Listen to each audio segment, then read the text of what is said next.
বিজেপিক ভোট দিয়াজনো আছে ভাৰতীয় সেনাৰ লগত। পঞ্চায়ত নিৰ্বাচনৰ ফলাফল ঘোষণাৰ পূৰ্বে দলীয় নেতাকৰ্মীলৈ বিশেষ আহ্বান মুখ্যমন্ত্ৰীৰ। ভোট গণনা কেন্দ্ৰলৈ নাযাব মন্ত্ৰী বিধায়ক। বিজয় প্ৰাৰ্থীয়ে নকৰিব বিজয় উল্লাস। ভাৰত পাক সংঘাতৰ সময়ত সামাজিক সদ্ভাৱ বৰ্তাই ৰখাৰ আহ্বান মুখ্যমন্ত্ৰীৰ। মুখ্যমন্ত্ৰীৰ মতে ভাৰতীয় নাগৰিকক বিভাজিত কৰাই লক্ষ্য এতিয়া পাকিস্তানৰ।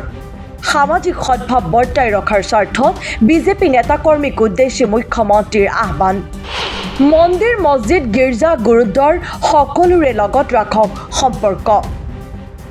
ভাৰত পাক সংঘাত ক্ৰমাৎ অধিক উত্তেজনাপূৰ্ণ হৈ পৰাৰ সময়তে দলীয় নেতাকৰ্মীলৈ এলানি গুৰুত্বপূৰ্ণ আহ্বান মুখ্যমন্ত্ৰীৰ। ভাৰতীয় নাগৰিকক বিভাজিত কৰাটোৱে এতিয়া পাকিস্তানৰ প্ৰধান লক্ষ্য বুলি দাবী কৰি দলীয় কৰ্মীলৈ মুখ্যমন্ত্ৰীৰ আহ্বান। সমাজক বিভাজিত কৰিব পৰা কোনো মন্তব্যই নকৰিব দলীয় নেতাকৰ্মীয়ে। আপোনালোকে যদি চাই যে পাকিস্তানৰ গোটেই লক্ষ্যটো হ'ল যে ভাৰতীয় লোকৰ মাজত বিভাজন। তেওঁলোকৰ এই গোটেই প্ৰপেগেণ্ডাটো চাই সেইকাৰণে এইকেইটা দিন ভাৰতীয় জনতা পাৰ্টীৰ কোনো কাৰ্যকৰ্তা মন্ত্ৰী বিধায়ক কোনেও এনেকুৱা বক্তব্য ক'তো নাৰাখিব যোনে আমাৰ মাজত থকা একতা কৰবাত নহয় কৰবাত হানি কৰিব পাৰে। আমি বৰঞ্চ মন্দিৰ মছজিদ গীৰ্জা গুৰুদ্বাৰ আমি সকলোতে এইকেইটা দিন আমাৰ সম্পৰ্ক ৰাখিব লাগে। সিমানেই নহয়, কোনো এটা ধৰ্মৰ প্ৰতি কৰা সামান্য বিৰূপ মন্তব্য এতিয়া পাকিস্তানৰ প্ৰপাগেণ্ডা হৈ পৰিব বুলি মত প্ৰকাশ কৰি মন্দিৰ মছজিদ গীৰ্জা গুৰুদ্বাৰ আদি সকলো ধৰ্মীয় অনুষ্ঠানৰ লগত সম্পৰ্ক ৰক্ষা কৰি চলাৰো আহ্বান মুখ্যমন্ত্ৰীৰ। ভাৰতৰ বিভিন্ন ধৰ্মৰ মাজত পাকিস্তানে সৃষ্টি কৰিব পৰা সংঘাতক কেনেকৈ প্ৰতিৰোধ কৰিব পাৰি তাৰো ব্যাখ্যা মুখ্যমন্ত্ৰীৰ। আমি বৰঞ্চ মন্দিৰ মছজিদ গীৰ্জা গুৰুদ্বাৰ আমি সকলোতে এইকেইটা দিন আমাৰ সম্পৰ্ক ৰাখিব লাগে। কাৰণ কৰবাত যদি এইবিলাক এটা নিগেটিভ প্ৰচাৰ চলায় মন্দিৰ মছজিদ গুৰুদ্বাৰ গীৰ্জাত থকা ব্যক্তিসকলে লগে লগে এইটো মিছা প্ৰপেগেণ্ডা এইটো সঁচা নহয়।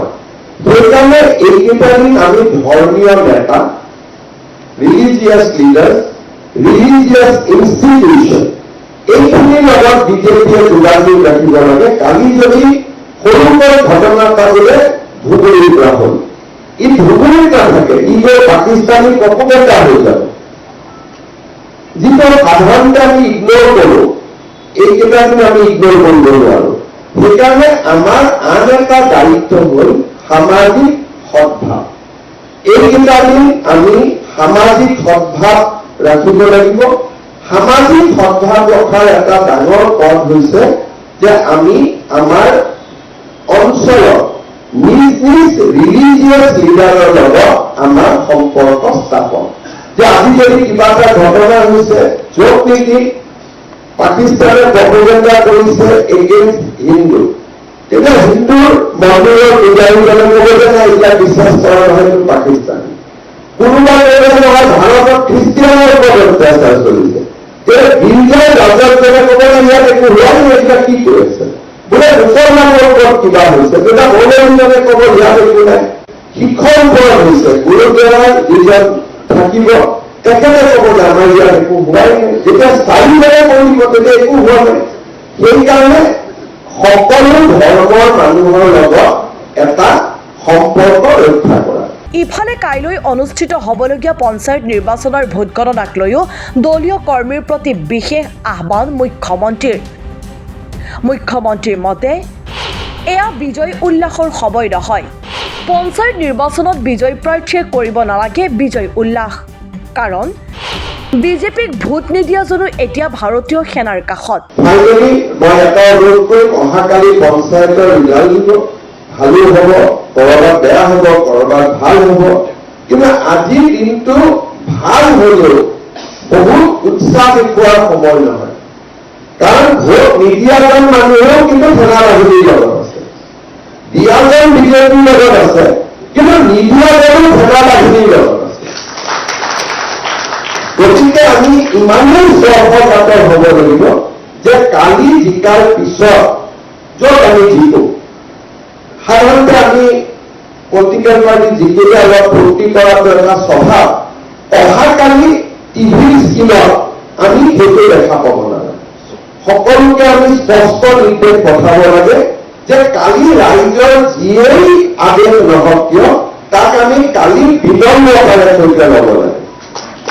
আমাৰ কিছুমান আৰু হয়তো মন্ত্ৰী বিধায়কসকলকো কাউন্টিং হলত যাব মানা কৰি, কাৰণ তেওঁলোক গ'লে আমাৰ সমৰ্থকসকলে কেতিয়াবা আবেলি গৈ হিমন্ত বিশ্ব শৰ্মা জিন্দাবাদ, দিলীপ শইকীয়া জিন্দাবাদ, এতিয়া আমাৰ জিন্দাবাদ দিয়া সময় নহয়।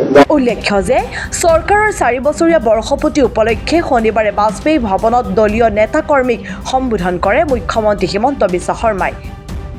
সেই অনুষ্ঠানতে ভাৰত পাক সংঘাতৰ স্পৰ্শকাতৰ সময়খিনিত এলানি বিশেষ পৰামৰ্শ প্ৰদান কৰে মুখ্যমন্ত্ৰীয়ে। কাইলৈ হ'বলগীয়া পঞ্চায়ত নিৰ্বাচনৰ ভোট গণনাৰ পাছত বিজয়ী বিজেপি প্ৰাৰ্থীক বিজয় উল্লাস নকৰিবলৈ বিশেষ নিৰ্দেশনা প্ৰদান কৰা হ'ব বুলিও ঘোষণা কৰে মুখ্যমন্ত্ৰীয়ে। এই ভোটাৰ বাবে আজি আৰু কাৰো ভোটাৰৰ সময় দিয়া নহয়, সেইকাৰণে আমি তলত স্পষ্টভাৱে খবৰ পঠাব লাগে যে হৰা কেন্দ্ৰীয়জনো কিন্তু ভাৰতৰ সেনাৰ লগত আছে। সেইকাৰণে অহাকালি কাউন্টিং হয়, কাউন্টিঙত ভাল বেয়া যি হ'ব হ'লে বিপদ হ'ব, যে কোনোবা জিকিব পাৰিব, কাউন্টিং হ'লে কোনোবা জিকিব, কোনোবা হাৰিব, আৰু আমি ইলেকশ্যনৰ ৰিজাল্টটো পিছুৱাই থ'ব নোৱাৰোঁ, কাৰণ তেতিয়া মানুহে সন্দেহ কৰিব যে বিজেপিয়ে ৰিজাল্টটো পিছুৱাই দিছে, বাকচৰ পৰা কি কৰি দিয়ে। সেইকাৰণে কালিৰ পৰ্বটো আমি যেনে তেনে শেষ কৰিব খুজিছোঁ। আন দলে কি কৰে নকৰে বেলেগ কথা, বিজেপিৰ দায়িত্ব আটাইতকৈ বেছি, গতিকে বিজেপিৰ ৰেছপন্সটো কালি নিজৰ ৰেছপন্স হ'ব। প্ৰাৰ্থীসকলে জিকিছে, কোনোবা এটা মন্দিৰতে ভগৱানক ধন্যবাদ জনাব, কিন্তু শোভাযাত্ৰা ওলোৱা, শোভাযাত্ৰা ওলোৱাৰ লগে লগে পৰাজিত জনৰ মনটো বেয়া লাগিব। এতিয়া দেশত কাৰো মন বেয়া কৰাৰ সময় নহয়। সেইকাৰণে বিজয়ী আৰু পৰাজয় পৰম্পৰা দুয়োটাই আমাৰ মানুহ। সেইকাৰণে অহাকালি বিজেপিৰ কেণ্ডিডেটসকলে যাতে খুব সংযমেৰে নিজৰ দায়িত্ব পালন কৰে, সিও আমাৰ দায়িত্ব। নিউজ ডেস্ক ৰিপৰ্ট, দি ক্ৰছ কাৰেণ্ট।